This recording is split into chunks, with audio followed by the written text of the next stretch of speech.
with fantasy football season approaching and some drifts some fantasy plays already have had over the weekend. Here's the top 20 quarterbacks I'm ranking going into the season. Number 1, Josh Allen of the Buffalo Bills. So Josh Allen, he's been one of the better quarterbacks over the last few seasons. I know a lot of people got Lamar as the number 1 quarterback going into the year, but Josh Allen and Lamar both do the same things. Josh Allen, a premier running quarterback, obviously.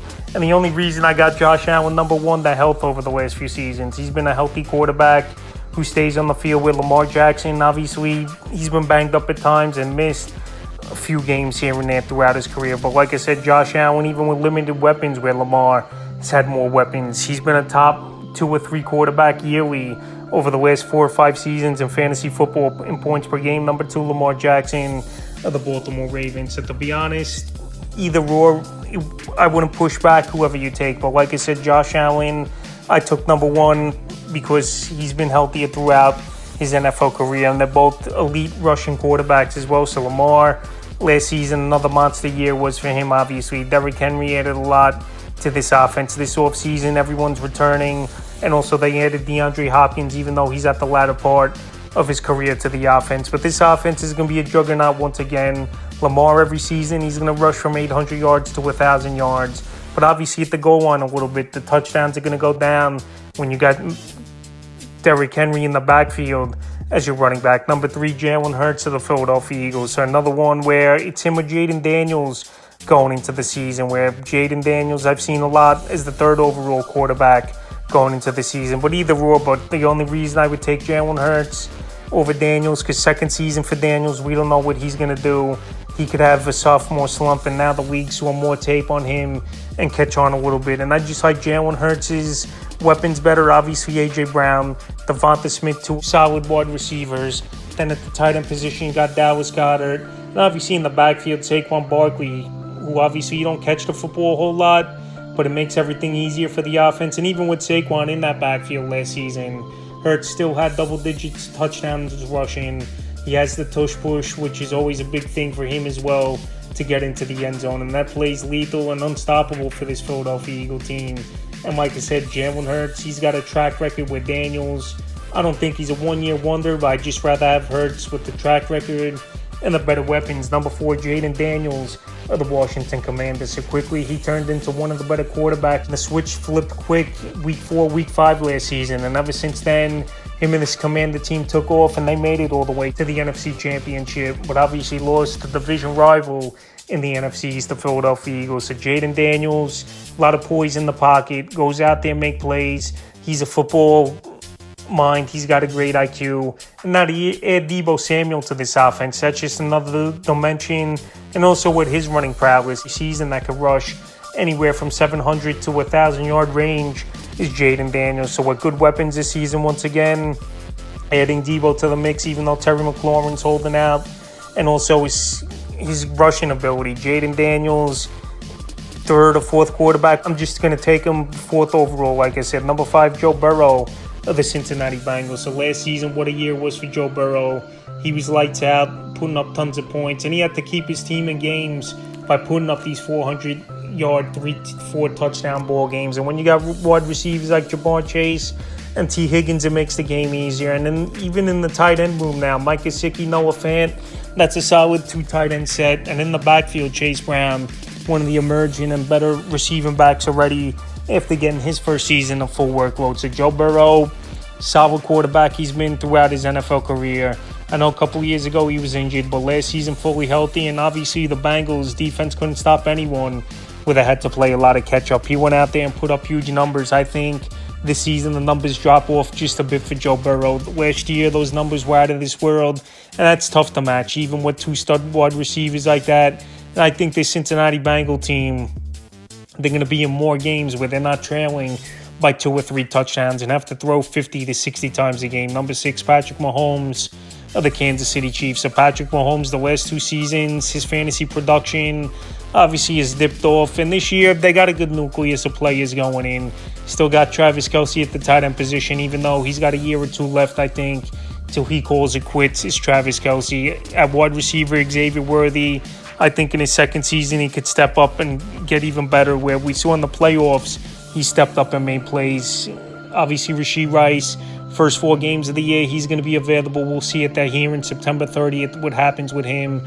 And also Hollywood Brown, we'll see if he gets healthy. So right there, 4 solid players in this offense, I think, for this Kansas City Chiefs team. And I think Mahomes is going to have a chip on his shoulder after getting embarrassed in the Super Bowl by the Philadelphia Eagles. So with all those factors, and Mahomes, I know the last couple seasons he struggled. It wouldn't be surprising to me if he has a season like he did maybe 3-4 years ago, where he goes out there, throws for 4,000 yards, 35-40 touchdown range, adds 200-300 yards on the ground maybe as Mahomes. I'm not saying it's going to happen, but like I said, Mahomes, after losing in the Super Bowl, he's going to be motivated to try to go back there and win the season. Number 7, Baker Mayfield of the Tampa Bay Buccaneers. So Baker Mayfield was backyard football for him last season, throwing that ball up, making big plays, and putting up a lot of yards, over 4,500 yards, over 40 touchdowns. And guess what? They added even more weapons to this offense. The rookie, Emeka Egbuka, he's one of the better receiving prospects to come out this year. First-round pick by Tampa Bay. Obviously, to go with Mike Evans. Obviously, to go with Chris Godwin, even though we don't know if he's going to be available week 1. Jalen McMillan had a good rookie season. Cade Otton at the tight end position, and Bucky Irving, solid receiving back out of the backfield to go with Rachaad White. So all the weapons are there. I know Liam Cohen, he left as the offensive coordinator, which he was a great mind, and he's the head coach of the Jacksonville Jaguars. But I think Baker, like I said, it's backyard football to him, where he slings that rock, and he's got a lot of good players on this offense that can make big plays. Number 8, Justin Fields of the New York Jets. So maybe I'm bigger on Fields than other, obviously, websites or fantasy podcasters. But Justin Fields, he's got the rushing ability. We saw it a few years ago with the Chicago Bears, where he rushed for over 1,000 yards, and he was scoring 30-plus fantasy points weekly for like 5-6 weeks in a row that year. And DJ Moore was his number 1 wide receiver, and he had a big season that year. Was more over 1,300 yards. And now he's with the Jets. Last season with Pittsburgh, I've said this in other videos, I don't think they let him do his thing with Justin Fields, and he had to play in the confines of the offense. But this season, Jets gave him 2 years, $40 million. They don't got much going on besides Breece Hall and Garrett Wilson. And I think Fields, they're going to let him loose and make him use legs and his playmaking ability. So, like I said, Justin Fields with that rushing upside, and we've seen it a few years ago with the Bears, that he could be a top 5 quarterback in points per game. He's someone who could go out there this year, and if they just let him play his game, he could do big things. Number 9, Bo Nix of the Denver Broncos. Bo Nix, a nice rookie season. He showed he had some rushing prowess as well. And now they added some nice pieces to this offense. R.J. Harvey in the backfield in the NFL draft in the 2nd round. I think he's going to be solid. Him and Dobbins in that backfield. At tight end, Evan Ingram, who was a great tight end a few years ago, catching over 100 passes. Just last season, he was injured and banged up. And even Pat Bryant in the receiving room they added in the draft to go with Cortland Sutton, who signed a nice contract extension, and Mims at the wide receiver position. So the players are there for Denver. But we'll see if Bo Nix has a sophomore slump as well. I know some websites he's going in that 6th, 7th round range, which is a little bit too early for me for Bo Nix. But if he's out there 9th, 10th round range, I think that's good value. Or back end of the 8th. But like I said, Bo Nix, he's got the running ability. His offense is improved on paper. And we'll see if he could go out there in his 2nd season and build on what he did last year. Number 10, Kyler Murray of the Arizona Cardinals. Murray's still one of the elite running quarterbacks in the league. He's got good options in the offense. Trey McBride, one of the better tight ends in the league. Obviously, Marvin Harrison, last year was a down rookie season for him. Coming to training camp bulked up. I think he have a big season. And like I said, anytime you're a running quarterback where you have the upside running anywhere from 500 to 800 yard range, and now another season removed from the ACL injury, Kyler Murray definitely is a quarterback that could surprise. And every season, he's at least finished in the top 12 at the quarterback position in points per game since he's in the league. Number 11, Brock Purdy of the San Francisco 49ers. Brock Purdy showed last season he could run the football as well, get some rushing yards for fantasy owners. And now he added arguably one of the best backs in all the league back in the backfield after Christian McCaffrey last season missed the majority of the year with his injuries. We know McCaffrey every year, he's a 60, 70 reception type of running back out of the backfield. George Kittle, one of the best tight ends in the league, he still has over there. I know Brandon Ayuk, he's going to miss some time, still recovering from the ACL. Juwan Jennings, we don't know when he's going to be ready, and he might hold out for a contract. And they got Ricky Pearsall. But I think there's enough in this offense even with losing Deebo Samuel as well, and with the other factors like I mentioned, for Brock Purdy to go out there and put up some numbers. Like I said, he could run that football anywhere from 300 to 400 yards a year, add some touchdowns to that, and now adding McCaffrey back in the backfield where he's a reception vulture out there, and it makes it easier, and he's got the game-breaking ability to take a little wheel route to the end zone for 60, 70 yards, or even a screen and put up big yards. I think Brock Purdy this season is a solid quarterback once again. Number 12, Jared Goff of the Detroit Lions. I know Goff, he don't run the football. He's not going to get you rushing touchdowns. He's not going to get you rushing yards. But he's a quarterback that he's in an offense with a lot of great players, and he's going to put up points. So right now I see Goff going 10th, 11th round range in some fantasy drafts. And last season he had over 4,000 yards. He had over 30 touchdowns. And with Ben Johnson gone, and obviously he's the head coach for the Chicago Bears, I think Goff, there's no reason he can't pretty much duplicate those numbers when Amon-Ra St. Brown, a backfield of Jahmyr Gibbs, David Montgomery, solid receivers out of the backfield. Jamison Williams finally had a breakout year last year, and Sam Laporta is still one of the better tight ends in the league. So with all those factors, Goff, he's underrated going in this season to fantasy drafts. 13, Caleb Williams of the Chicago Bears. So like I said, the Bears added Ben Johnson, former offensive coordinator from the Lions, as the head coach. And this offense, they got a lot of young players that could be monsters for this Bear team if things pan out. You got Caleb, the quarterback. DJ Moore, still a solid number one for them over there. Had over 95 catches even in the down season for him last year. Got Roma Dunze entering his second season. Drafted Luther Bird and drafted Colston Loveland in this NFL draft. And in the backfield, DeAndre Swift, still a very capable running back. So with all those factors, Caleb Williams this season, he should go in and have a good year. But so far in training camp, it's been mixed reports, and we obviously has to get that Ben Johnson system down. But Caleb Williams, he'll be hovering in that 10 to 13 range, I believe, this season. But I'm higher on these other quarterbacks with a track record than Caleb going in. 14, Dak Prescott of the Dallas Cowboys. Dak Prescott tore the hamstring last season, and he only played a handful of games for the Dallas Cowboys, so it was a down year totally. But obviously you got CeeDee Lamb, one of the better receivers in the league. You had George Pickens, one of the more acrobatic catch receivers in the league, and deep ball threats. So this offense should be good for Dallas, and I believe they're going to be trailing in a lot of games where they got no choice but to throw 35, 40 times a game. So with an offense, obviously a CeeDee Lamb, George Pickens, Jake Ferguson, and I don't think the backfield's that good with Javonte Williams, Sanders, or Blue, whoever gets touches there, and this Cowboy team trailing. Dak Prescott could be a nice discount pick in 10th round range for fantasy owners, where he's got to play catch up, work his way into points. 15, Jordan Love of the Green Bay Packers. So Jordan Love, he's been an up and down quarterback in his first two seasons as a starter. Last season, injuries were definitely a factor. And this team, they didn't really have a true number one wide out. It was a collection of like twos and a lot of three wide receivers. Jaden Reed, more of a slot guy. Romeo Doubs, Latavian Wicks, Christian Watson, who just can't stay healthy. So that was the receiving room last year.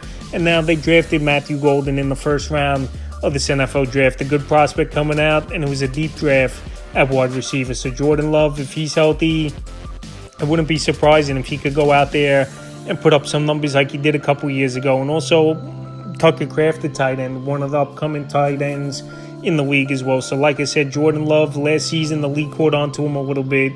Injuries played a factor, and I think this year he's a quarterback going very late, where it wouldn't be surprising to me if he could crack that top 10, if he just gets back to the basics and what he was doing and not turning the football over. Number 16, J.J. McCarthy of the Minnesota Vikings. So maybe I'm higher on McCarthy than consensus, but he's got a lot of great players on that offense as well. Justin Jefferson, one of the best receivers in the league. T.J. Hawkinson, one of the best tight ends in the league, now a second season removed from the torn ACL for Hawkinson, which always helps a player. Jordan Addison, even though he's suspended 3 games, he'll be back week 4. And in the backfield, Aaron Jones, Jordan Mason, solid 2 running backs as well. So McCarthy, he's got all the players at his disposal there in Minnesota. It's just about seeing him go out there and execute it. And we saw last season, Sam Darnold, he wasn't even a thought for fantasy owners, and he went out there and had a monster season with 35 touchdowns and over 3,500 yards. So with all these players in this offense, I think McCarthy could surprise, and he's a quarterback going undrafted even in some leagues. 17, Drake May of the New England Patriots. I know websites, podcasters are higher on Drake May than I am. I know May, he could run the football a little bit, but also as well, the weapons aren't all that great in that offense. Stephon Diggs, we don't know what he's got left with the ACL coming off that injury, and he's always had clashes with his quarterbacks in his NFL career. Also, off the field, some video surfacing. We don't know if he gets suspended or not. That could always come at any time. And also, I know they added Trevon Henderson in the backfield, which I think he's going to be a good running prospect coming in to the year, and Hunter Henry at tight end. But like I said, Drake May, have to see a little bit more out of him. He could prove me wrong, no doubt about it. But some of these other quarterbacks have better offensive supporting cast than May, in my opinion. 18, Justin Herbert of the Los Angeles Chargers. So Justin Herbert, his touchdowns weren't great last season, but he did not turn that football over. And Ladd McConkey, the rookie last year, emerged as his number one target.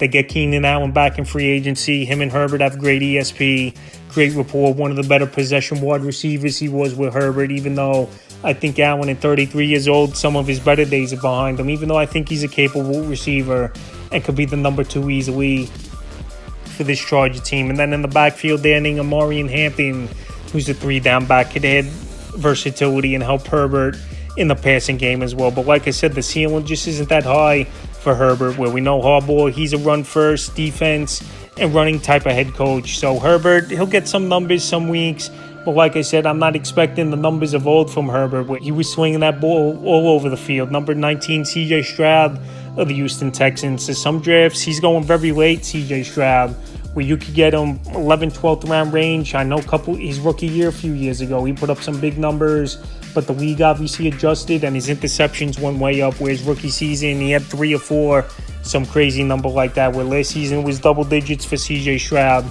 And obviously he lost Stephon Diggs, Tank Dell out for the season, but now adding Christian Kirk and drafting Jaden Higgins, who's a big wide receiver prospect coming in.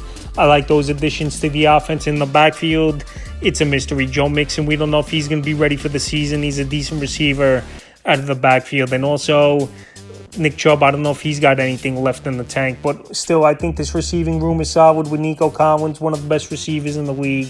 Christian Kirk, Jaden Higgins, that's a 3-receiver set. That's solid, I think. And then at tight end, Dalton Schultz. So he's still got weapons as Stroud. I know we don't have rushing upside, but he's an under-the-radar quarterback where, especially in 2 quarterback leagues, he could definitely help you in a big way. And the 20th and final quarterback I'm ranking is Michael Penix Jr., the Atlanta Falcons. So this Falcon team, they got playmakers. Bijan Robinson, obviously one of the better backs in the league, one of the better receiving backs as well out of the backfield. Could catch 50, 60 passes a season. Got Drake London. He's been a solid wide out over the last few seasons. Darnell Mooney last year in his first year had some big games with the Atlanta Falcon team. And I know they got Kyle Pitts at tight end, and he just hasn't done much. And he's been a bust, where he was a top 10 pick many years ago by this Falcon team. But the supporting cast is solid. I know Penix, he's an older quarterback, 26 years old, entering his second season for this Falcon team, with Kirk Cousins still there as the backup. But they used high draft capital on him in the 2024 NFL draft, taking him 8 overall. So I think Penix, with these solid players in the offense, could go out there and make plays. And especially as a lefty quarterback, where we don't see a lot of them anymore in the NFL, which could throw a defense off, and that could be another advantage for Penix. So that's the top 20 quarterbacks I'm ranking entering 2025 fantasy football season.